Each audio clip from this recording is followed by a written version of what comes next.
కార్యక్రమానికి ముఖ్య అతిథులుగా వచ్చినటువంటి బీసీ సమన్వయ కమిటీ రాష్ట్ర చైర్మన్ గారు అంగడాల పూర్ణచంద్రరావు యాదవ్ గారికి, బీసీ సమన్వయ కమిటీ కన్వీనర్ బీసీ రమణ గారికి, మరి ఈ సమావేశానికి మేము పిలిచిన వెంటనే పెద్ద మనసుతో వచ్చినటువంటి మన జిల్లా జడ్జి మాజీ జడ్జి గారు కృష్ణప్ప గారికి, మరి పూర్వ ఉద్యోగుల సంఘం అధ్యక్షుడిగా పనిచేసిన మన పివి రమణయ్య గుంటూరు వాసుల వారికి, హరి గారికి, ఆనంద్ గారికి, శ్రీనివాస్ గారికి, మన జిల్లా అధ్యక్షులు గద్దల నాగభూషణ్ గారికి, మరి రామరాజు గారికి, నాగరాజు గారికి, మీద రామకృష్ణ గారికి, ఇక్కడ వచ్చినటువంటి నాతోటి ప్రియమైన సోదరి బహుజన మిత్రులారా అందరికీ హృదయపూర్వక జయమేములు తెలియజేసుకుంటున్నాం.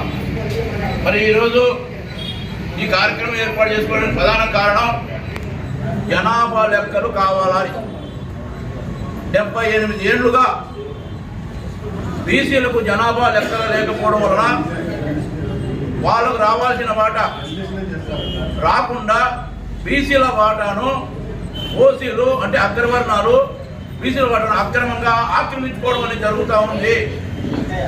ఇది జనాభా లెక్కలు లేకపోవడం వలన మరి జనాభా లెక్కలు వస్తే ఎంత బాగుంటుంది, ఏ విధంగా బాగుంటుంది అనే దాని మీద మనం చర్చ జరుపుకోవాల్సిన అవసరం ఉంది. ఎందుకంటే బ్రిటిష్ ప్రభుత్వం 1881 నుంచి 1931 వరకు సమగ్ర కులాల వారిగా జనాభా గణన చేయడం అనేది జరిగింది. అంటే అన్ని కులాల జనాభా ఎంత ఉందో అని. కానీ 1941 వచ్చేటప్పటికి ఈ రెండవ ప్రపంచ యుద్ధ కారణంగా ఈ దేశంలో జనాభా లెక్కలు తీయలేదు. కానీ 1951 వచ్చేటప్పటికే మన తెల్లదొరలు, మన అప్పుడు బ్రిటిష్ పరిపాలన చేస్తున్న తెల్లదొరలు వెళ్ళిపోయి మన దేశ నల్లదొరలు వచ్చారు. వారు అప్పటికి అందరికీ సమానంగా చూశారు. మరి వీళ్ళు వచ్చారు. వీళ్ళు వచ్చిన తర్వాత మనకు అంటే అప్పటికే రాజ్యాంగం రాయడం అనేది జరిగింది. బాబాసాహెబ్ డాక్టర్ బిఆర్ అంబేద్కర్ గారు ఆయన అన్ని వర్గాల తరఫున నిలబడ్డారు. కేవలం ఎస్సీ ఎస్టీలకే కాదు, బీసీల తరఫున కూడా నిలబడ్డారు. కానీ అక్కడ ఉన్నటువంటి ప్రముఖులు కొంతమంది నీది నువ్వు చూసుకోవని అనడంతో ఆయనకు విధి లేని పరిస్థితుల్లో ఎస్సీ ఎస్టీలకు రాజ్యాంగంలో జనాభాతో పాటు అన్ని రంగాల్లో అంటే విద్య, ఉద్యోగాలతో పాటు చట్టసభలతో పాటు జనాభా నిధులతో పాటు అన్నిటికీ రాజ్యాంగంలో రాయడం వలన వారికి సంపూర్ణంగా రావడం అనేది జరుగుతుంది. ఆయన మనసు ఉండకుండా 340 ఆర్టికల్ పెట్టి ఏ ప్రభుత్వాలు అయితే కొత్తగా వస్తాయో అంటే ఈ స్వతంత్రం ఏర్పడిన తర్వాత వస్తాయో వాళ్ళు కమిషన్ ఏర్పాటు చేసి ఆ కమిషన్ల ద్వారా జనాభా లెక్కలు తీసి బీసీలకు విద్యా ఉద్యోగాలను, చట్టసభలను, స్థానిక సంస్థలను, మరి ఇతర నామినేటెడ్ పదవులను అన్నింటిలోనూ తీసుకోవాలని చెప్పిన వారు పెద్ద హృదయంతో రాసి పెడితే ఈ కుల మత దోపిడీ కబ్జా దౌర్జన్యదారుల పార్టీలు ఇంతవరకు ఈ విషయం పట్టించుకోనలేదు. ఎందుకంటే ఈ జనాభా లెక్కల కాలం మీరు ఆలోచన చేస్తే ఈ విద్యా ఉద్యోగాలు 1986లో మురళీధరరావు కమిషన్ సిఫారసుల మేరకు ఇప్పుడున్నటువంటి 25%కి 19% కలిపి 44% విద్యా ఉద్యోగాల్లో రిజర్వేషన్లు కల్పిస్తే ఆనాటి రాష్ట్ర ప్రభుత్వం జీవో ఇస్తే ఈ రాష్ట్రంలో ఉన్నటువంటి అగ్రకుల పనులందరూ ఆకాశం విరిగి భూమి మీద పడితే భూమి బద్దలైనట్లుగా పెద్ద ఎత్తున కబ్బోలు పెట్టి ఆందోళన చేసి కోర్టుకు పోవడం అనేది జరిగింది. అదేవిధంగా 1989, 90లో మండల కమిషన్ ఏర్పాటు చేస్తే ఆ మండల కమిషన్ ద్వారా కూడా ప్రతిభ అనేది దెబ్బతిని దేశము రాష్ట్రము అన్యాయం అయిపోతుందని చెప్పిన అనేక ఆందోళన చేయడం అనేది జరిగింది. మరి చివరకు కోర్టుకు పోవడంతో ఆ కోర్టులు ఏం చెప్పాయంటే మీకు జనాభా లెక్కలు అధికారికంగా ఉంటే మీరు మీ జనాభా ప్రకారం తీసుకోవచ్చు అని చెప్పడం జరిగింది. మరి ఆ విధంగా జనాభా లెక్కలు లేకపోవడం వలన మనకు 44% రిజర్వేషన్లు ఇప్పుడు అమలై ఉంటే ఈబీసీ బీసీలు ఇంకెంత అభివృద్ధి అయి ఉండేవారు ఒకసారి మనం అందరం ఆలోచన చేసుకోవాల్సినటువంటి సమయం ఉన్నది. ఎందుకంటే ఆ రోజు 44% ఇచ్చింటే ఇంకెంత అభివృద్ధి అయ్యారు అంటే వీళ్ళు అడుగడుగున అడ్డుకుంటూ రావడం అనేది జరిగింది. మరి అదేవిధంగా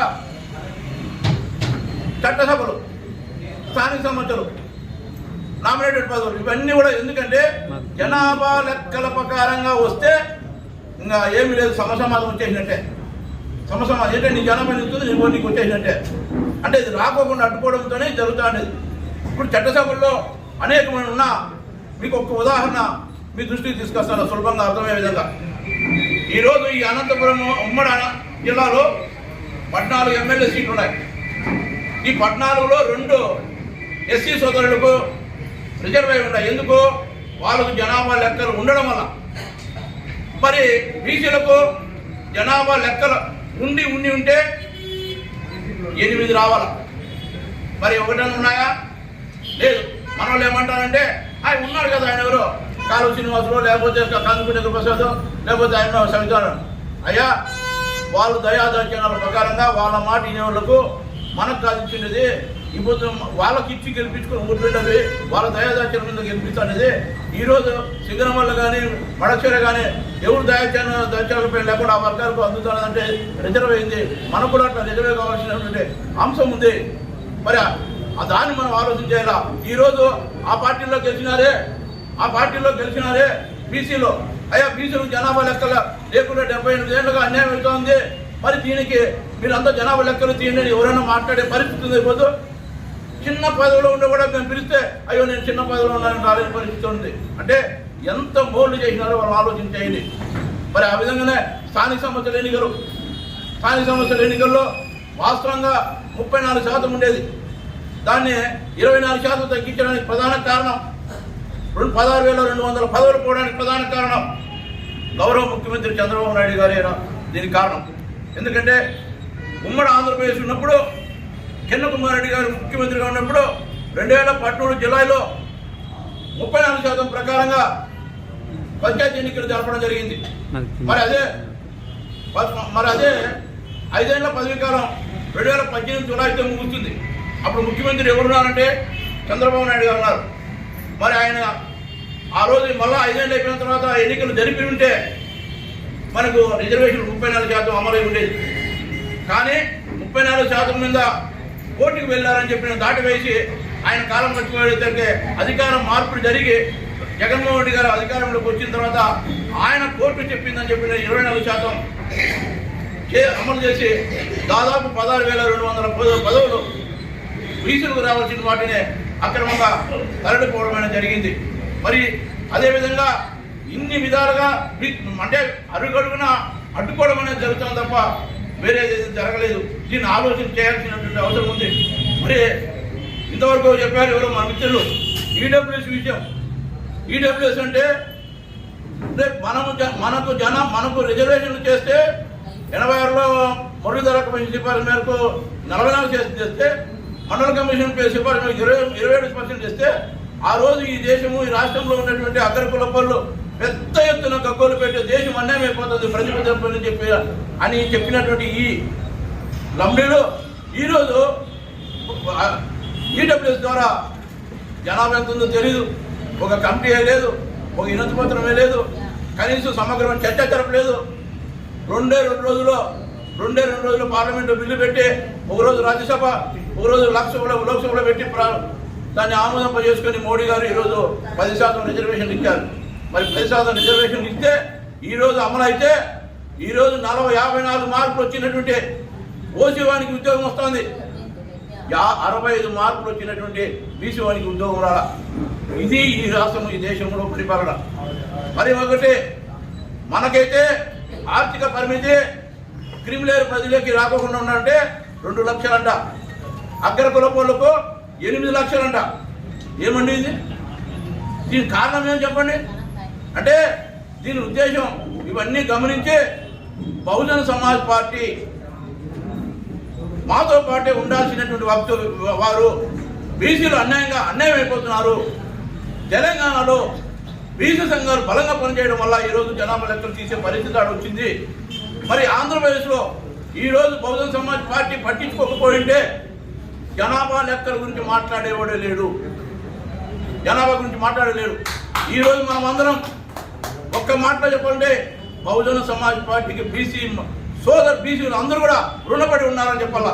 ఈరోజు చర్చ జరుగుతుందంటే మరి అదే ఎందుకు ఈ మాట చెప్తానంటే బీసీలే ఆ పార్టీని తీసుకోకపోతే మాట్లాడేవాళ్ళు లేరు. ఇంకొకటి సంఘాలను చెప్తూ ఉంటారు, సంఘాల వలన పెద్ద ప్రయోజనం ఉండదు కొంతవరకే. ఎందుకంటే ఈ దేశంలో ఉన్నటువంటి ఈ కుల మత దోపిడీ కబ్జా దౌర్జన్యదారుల పార్టీలకు మనము 80% పైనటువంటి మనం మనుషులుగా గుర్తింపు లేదు, ఓటర్లుగానే గుర్తింపు. ఓటర్లుగానే, మనుషులుగా లేదు. మరి ఓటర్లుగా గుర్తింపు అన్నప్పుడు వాళ్ళు ఏం చేస్తారు? ఓ 30 ఏళ్ల కిందట వినతిపత్రం ఇస్తే పరిష్కరించేవారు, మళ్ళీ 10 ఏళ్లకు ధర్నా చేస్తే పరిష్కరించేవారు. మరి ఈరోజు బట్టలు నింపేసి రోడ్డు పడి పనులన్నా హ్యాంగింగ్ చేసుకుంటామన్నా చేసే పరిస్థితి లేదు. వాళ్ళకు ఓట్లే ముఖ్యం. మరి ఆ ఓట్లు ఆయన పక్కి ప్రాణం ఎట్లయితే చిలకలో ఉంటుందంటారో, మళ్ళా అట్లా ఈ అగ్రకుల పార్టీల ప్రాణం ఓట్లో ఉంది. మరి ఈ ఓట్లు ఎప్పుడైతే బీసీ సంఘాలు నిలవలేవు, ఇది బహుజన సమాజ్ పార్టీ జాతీయ పార్టీ, బీసీలందరూ కూడా బహుజన సమాజ్ పార్టీకి అనుకూలంగా వచ్చి నిలబడితే ఖచ్చితంగా ఆ పార్టీలు అప్పటికైనా కదిలి వస్తాయి. లేకపోతే ఓట్లు ఇప్పుడు చెప్తాంటారు బీసీ సంఘాలు, నేను చేస్తే వచ్చిందని. నువ్వు ఎంత దూరం చేస్తావు? కొంత దూరం చేసిన తర్వాత ఎలక్షన్లు వస్తాయి. ఎలక్షన్ వచ్చిన నిలబడు, వాడు అనుకుంటాడు ఆ పార్టీ వాడు మావాడే, ఈ పార్టీ నేను ఈ పార్టీ వాడు మావాడే, ఇద్దరు మేమే కదా, అందరూ అగ్రకులపల్లి ఉన్నటువంటి పార్టీలన్నీ వాళ్ళవే, ఎవరి పోటీ వేసినా మావాడే కదా, మాకేమొచ్చి ఇబ్బంది ఏం లేదు అనే తరహాలో వాడు సంఘాల గురించి పెద్ద పట్టించుకోడు. ఎప్పుడైతే బహుజన సమాజ్ పార్టీ తరఫున జనాభా ఆ వైపులో పోయిందనే విషయం వాళ్ళకి తెలిసిందంటే కొడుకు సచ్చిరి. మరి ఇట్లాంటి పరిస్థితి ఉంది. మరి దీన్ని సద్వినియోగం చేసుకోవాల్సింది అవసరం బీసీలది. ఈ అవకాశాన్ని పొడగలను తీసుకోవాల్సింది. ఇప్పుడు ఈ కమిటీ ఎందుకు వేస్తున్నా తెలిసిన, జనగణన తీసేందుకు, రేపు జరిగే అనేక పోరాటాలకు బీసీలందరూ కలిసి రావాలా. ఇది నీకు కావాల్సిన సంబంధించిన అంశం, వానికి సంబంధించింది కాదు. నేను చాలా మందికి చెప్పా, అయ్యా తెలుగుదేశం వైఎస్ఆర్ పార్టీలో ఉన్న బీసీలకు, అయ్యా తెలంగాణలో ఆ రాష్ట్రం అవడానికి అన్ని పార్టీలు ఏకమై ఆ రాష్ట్రాన్ని తెచ్చుకున్నారు.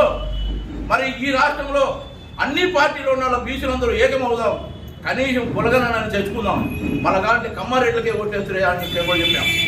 ఎందుకంటే అప్పటికైనా మీకు బుద్ధి జ్ఞానము ఇంకొక ఏదో కలిగి వస్తారేమో అని చెప్పండి. ఏదో చిన్న పార్టీ పదవులు ఇస్తానే అవే మాకు పెద్ద గొప్ప అనుకున్నట్టున్నారు. దానివల్ల ఎలాంటి ఉపయోగం లేదు. ఇప్పుడు ఎందుకు ఎమ్మెల్యేలు, ఎంపీలు, మంత్రులు ఉన్నారు కదా, వాళ్ళని కాదని చిన్న పదవి చేయమని చెప్పండి. వాళ్ళ కాలకి 8 సార్లు దొరకలేదు, 10 సార్లు కూడా అంటే